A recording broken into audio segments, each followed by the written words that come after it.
नमस्कार मित्रांनो, ठरलं तर मग या मालिकेचा आजचा भाग खूपच धमाकेदार होणार आहे। अर्जुन आणि सायलीचं सत्य समोर आल्यामुळे सुभेदारांच्या घरात वादळ आलेले आहे, त्यामुळे व्हिडिओ शेवटपर्यंत नक्की पहा। आजच्या भागाची सुरुवात होते अर्जुन आणि सायलीपासून। अर्जुन आणि सायली दोघे घरी आलेले असतात आणि त्यांच्यासमोर संपूर्ण परिवार उभा असतो। त्यांच्या चेहऱ्यावर राग हा स्पष्ट दिसत असतो। अर्जुन कल्पनाला विचारतो, मम्मा काय झालेलं आहे? अचानक असं फोन करून बोलावून घेतलंस? परंतु कोणी काहीही उत्तर देत नाही। सगळे फक्त त्या दोघांकडे बघत असतात। सायली विचारते, पूर्णा आजी तुमची तब्येत तर बरी आहे ना? परंतु सायलीला सुद्धा कोणी उत्तर देत नाही। अर्जुन म्हणतो, प्लीज सांगा ना, काय झालेलं आहे? कोणी काहीच का बोलत नाही? सायली तर रडवेली होऊन म्हणते, आई प्लीज बोला काहीतरी। त्यावर कल्पना म्हणते, खूप प्रेम आहे ना तुमचं एकमेकांवर? कल्पनाच्या प्रश्नावर सायली आणि अर्जुन चमकून एकमेकांकडे बघतात। तेवढ्यात कल्पना ओरडून विचारते, बोला ना आता। अर्जुन म्हणतो, हो आहे ना प्रेम, असं म्हणून ते दोघेही जवळ येतात। एक नजर मधुभाऊंकडे टाकते। मधुभाऊ देखील त्रासलेल्या चेहऱ्याने उभे असतात। दोघीही जवळ आल्यावर कल्पना येते आणि अर्जुनच्या खाडकन कानशिलात लगावते। कुणाला काही समजण्याच्या आधीच कल्पनाने अर्जुनच्या थोबाडीत लगावलेली असते। कल्पनाच्या या कृत्याकडे सगळेजण पाहत असतात। सगळ्यांना तितकाच धक्का पोहोचलेला असतो। चैतन्य, प्रतिमा, कुसुम, रविराज, विमल, पूर्णा आजी हे सगळं पाहत असतात। हे पाहून सायलीला प्रचंड शॉक लागतो। कल्पना म्हणते, खोटं, हे सुद्धा तुमच्या लग्नासारखंच खोटं आहे। सायली काळजीच्या सुरात कल्पनाला विचारते, आई काय झाले आहे? परंतु कल्पना तिला बोलू देत नाही। तिला गप्प करते आणि म्हणते, थांब तू, मी माझ्या मुलाशी बोलत आहे। आणि बोट उगारून सायलीला सांगते, बाहेरच्या माणसाने या पडू नये। आपल्यावर उठलेलं कल्पनाच बोट पाहून सायलीला धक्का पोहोचतो। अर्जुन काळजीने सायलीकडे बघतो। कल्पना पुढे म्हणते, अर्जुन का वागलास असं? हिचं जाऊ दे, ही तर बाहेरची व्यक्ती आहे, पण तू माझाच मुलगा आहेस ना? 9 महिने मी तुला माझ्या पोटात वाढवलं आहे आणि तू माझी अशी फसवणूक केलीस? अर्जुन म्हणतो, मम्मा तू काय बोलत आहेस? मला काहीच कळत नाहीये। इकडे तन्वी आणि अस्मिता एकमेकींकडे बघून मात्र हसत असतात। कल्पनामध्ये कळत नाही, ठीक आहे मी सांगते तुला, असं म्हणून कल्पना जाते आणि टेबलवरचे कागद उचलून सायली आणि अर्जुनवर फेकते। ते आपल्यावर पडत असलेले कागद बघून सायली आणि अर्जुनला कळतच नाही की हे काय आहे ते। कडे तन्वी मात्र खुनीशी हास्याने सायलीकडे बघत असते। तिला मनातून प्रचंड आनंद होत असतो। कल्पना म्हणते, हे आहेत तुमच्या कॉन्ट्रॅक्ट मॅरेजचे पेपर। हे ऐकताच सायली आणि अर्जुनला प्रचंड धक्का बसतो। ते भीतीदायक चेहऱ्याने एकमेकांकडे बघतात। त्यांच्या चेहऱ्यावर भीती स्पष्ट दिसत असते। पेपर त्यांच्यासमोर पूर्ण जमिनीवर पडलेले असतात। सायली आणि अजून खाली वाकून सर्व पेपर गोळा करतात आणि एकत्र करून हातामध्ये घेऊन उभे राहतात। ते काळजीने घरातल्यांकडे बघत असतात। तेवढ्यात पूर्णा आजी समोर येते आणि म्हणते, अर्जुन यामध्ये काय लिहिलेलं आहे हे तर तुला चांगलंच माहीत आहे, तरी देखील मी पुन्हा सांगते, यामध्ये असं लिहिलेलं आहे की ॲडव्होकेट अर्जुन सुभेदार आणि सायली मधुकर यांनी लग्नाचा करार केला आहे। हे सांगताना पूर्णा आजीचे डोळे भरून आलेले असतात। प्रताप म्हणतो, याचा नेमका काय अर्थ होतो सांगशील का अर्जुन? कल्पना देखील म्हणते, हे कॉन्ट्रॅक्ट आमच्यापासून किती दिवस लपवणार होतास तू? आज जर हे योगायोगाने अस्मिता आणि तन्वीला सापडलं नसतं तर हे आम्हाला कधीच कळालं नसतं। आपलं नाव समोर येतात तन्वी थोडी बावरते, पण ती स्वतःला सावरते। अर्जुन आश्चर्याने अस्मिताकडे आणि तन्वीकडे पाहत राहतो। इकडे तन्वीला आठवतं की कशी ती फाईल तिला मिळाली आहे।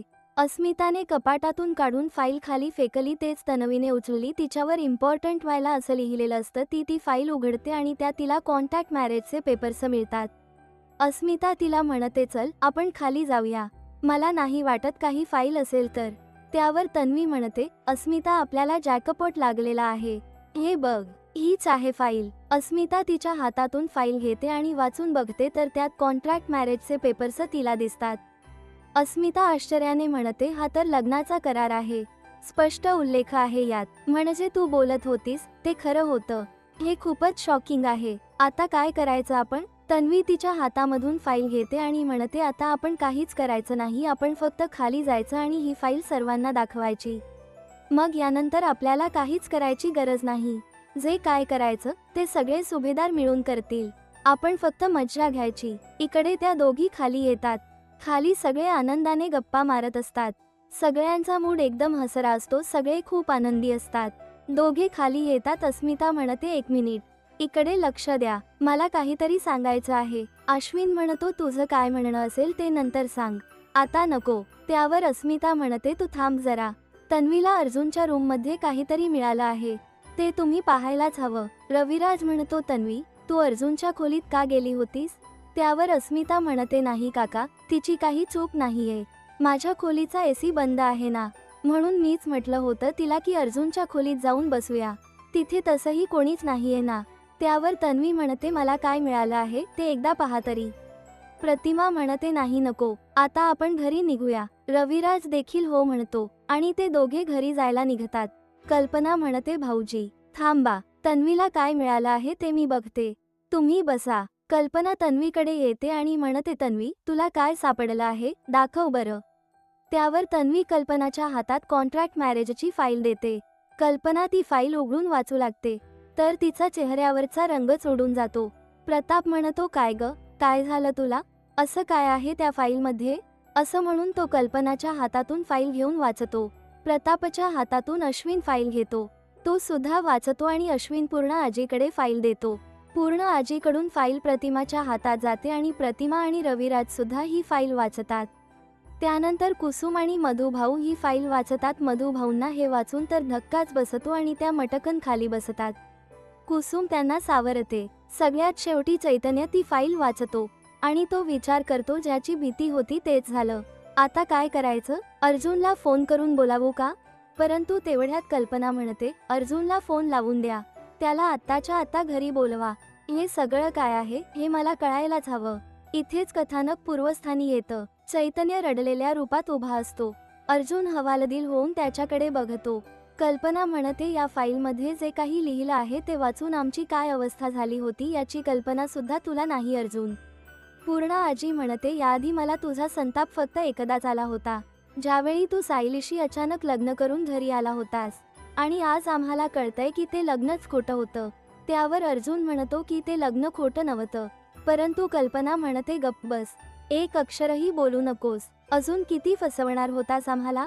प्रताप रविराजला म्हणतो की रविराज, कॉन्ट्रॅक्ट मॅरेज या शब्दाचा वकिली भाषेत काय अर्थ होतो ते जरा समजावून सांगशील का आम्हाला? कल्पना म्हणते, प्लीज सांगा, कारण माझं काहीतरी चुकीचं असेल तर मीच थोबाडीत मारून घेईल. रविराज म्हणतो, कायदा असं सांगतो की कॉन्ट्रॅक्ट मॅरेज म्हणजे दोघा व्यक्तींनी संमतीने केलेलं कॉन्ट्रॅक्ट, ज्यामध्ये एक पुरुष आणि एक स्त्री ठराविक काळासाठी ठराविक कारणासाठी एकमेकांसोबत राहतात. ज्या कारणासाठी केलं ते कारण एकदा पार पडलं मग दोघांचा एकमेकांशी कसलाही संबंध राहत नाही. दोघांमध्ये कसलंही नातं नसतं, कसलंही प्रेम नसतं, असते ती फक्त सोय. सायलीला हे ऐकून रडू कोसळतं आणि सर्वांच्या माना शरमेने खाली जातात. सायलीला असं रडताना बघून अर्जुन तिचा हात पकडतो आणि तिला दिलासा देण्याचा प्रयत्न करतो.